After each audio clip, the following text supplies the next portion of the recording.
Somehow, in that fear, there was a strange comfort, something I never expected yet couldn't deny, and I shared my first experience here. Let's hear it. The stairs became my enemy on a Tuesday one misstep, one twisted ankle that bloomed into something darker, a hairline fracture that turned my left leg into dead weight. My nephew Mikey insisted I stay with them rather than struggle alone in my apartment. "Just until you're mobile again, Aunt Claire," he'd said. And I'd agreed because the alternative was hiring a stranger to watch me W's through physical therapy. I didn't account for Ethan, Michael's son, 24, a year out of college, working remotely from his childhood bedroom while he saved for his own place. I'd seen him at family gatherings, tall, quiet, the kind of young man who helped clear dishes without being asked, but living under the same roof changed the resolution.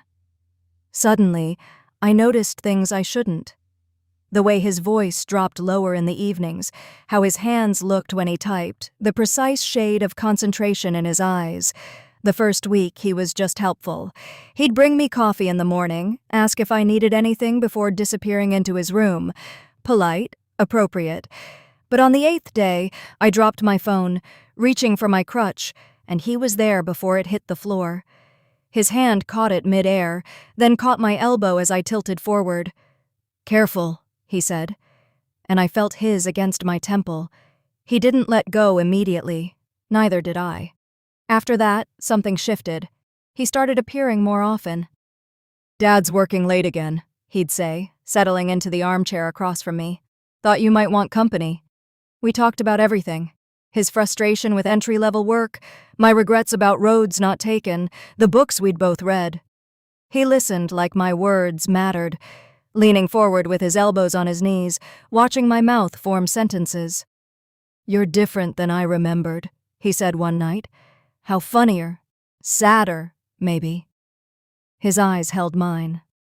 More real. I should have redirected. I didn't. By the 3rd week, he'd taken over my physical therapy exercises. "I watched the videos," he explained, kneeling beside the couch. His hands guided my ankle through rotations, fingers warm against my skin. "Does this hurt?" "No, this." He pressed his thumb into my arch. I inhaled sharply. "That's good." His hands stilled. When I looked down, he was already looking up and the air between us grew dense. "I should," he started. "Yes," I whispered, though he hadn't finished. He completed the exercises in silence, but his touch had changed, more deliberate. Every point of contact lasted a heartbeat longer than necessary. I began inventing reasons to need him. "Could you help me to the bathroom, even when I could manage alone? My back hurts. Could you adjust the pillow? Just till his arms reach around me." Once I asked him to check if I had a fever, and he pressed the back of his hand to my forehead, then my cheek. Then, after the smallest hesitation, the side of my neck where my pulse hammered.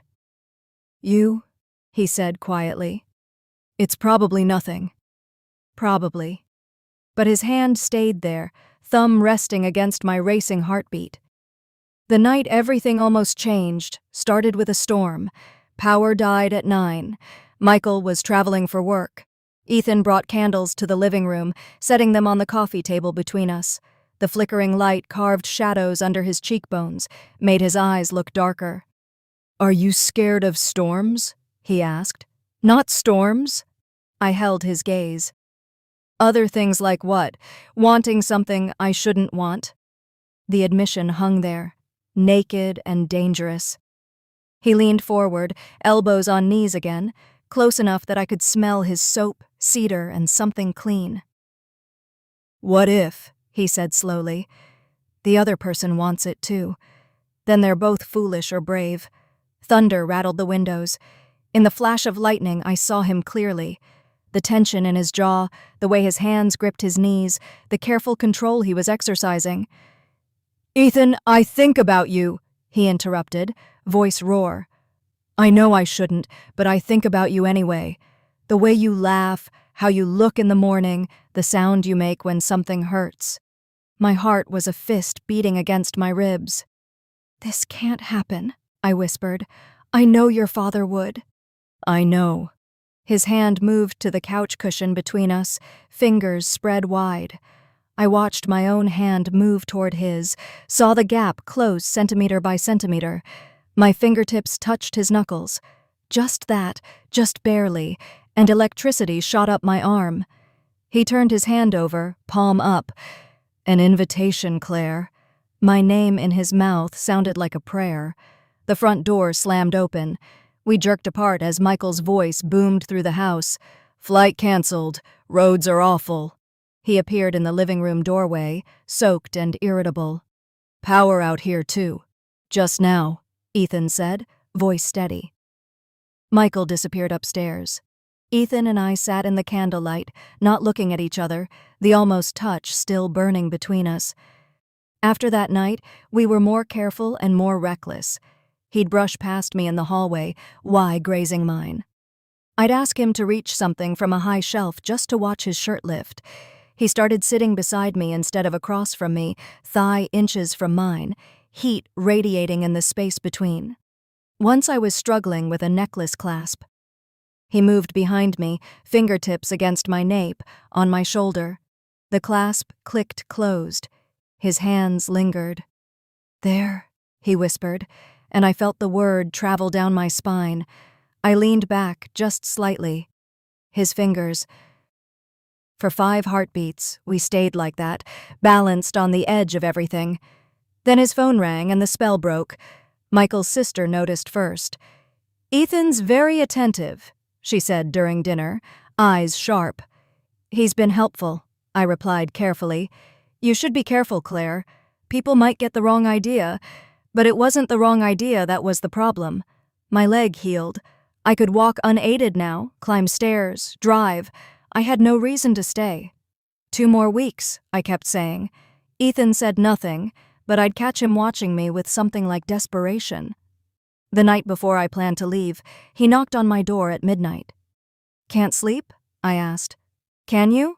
No. He stood in the center of the guest room, hands in his pockets, looking lost. I don't want you to go. I have to. Why? You know why? Because of what other people think. Because of some arbitrary rule about who's allowed to. He stopped, jaw working. Because you're 24 and I'm 52. Because you're my nephew's son. It already went somewhere. He took a step closer.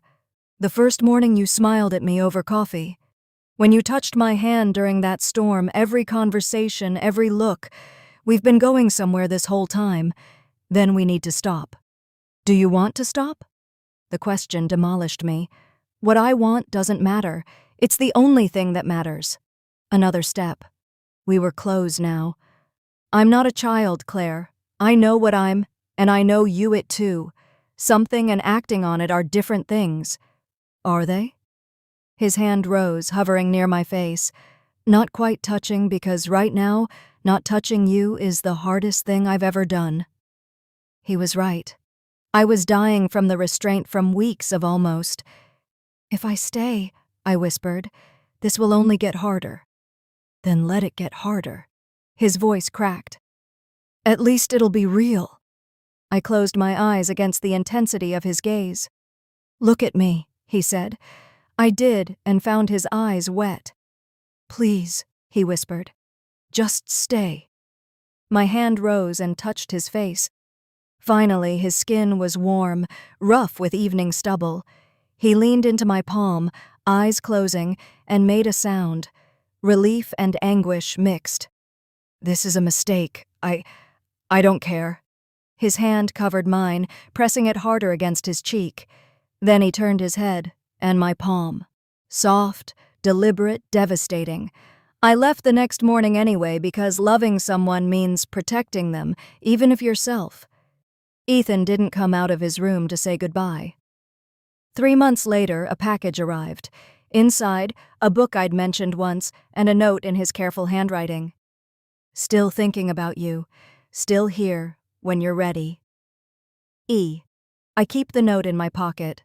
Some days I almost call him, but mostly I just remember his hands on my ankle, his thumb against my pulse, the weight of almost everything in that candle-lit room, and I live with the exquisite pain of the road not taken, still burning. I was terrified. until I realized it's not like everyone says about it.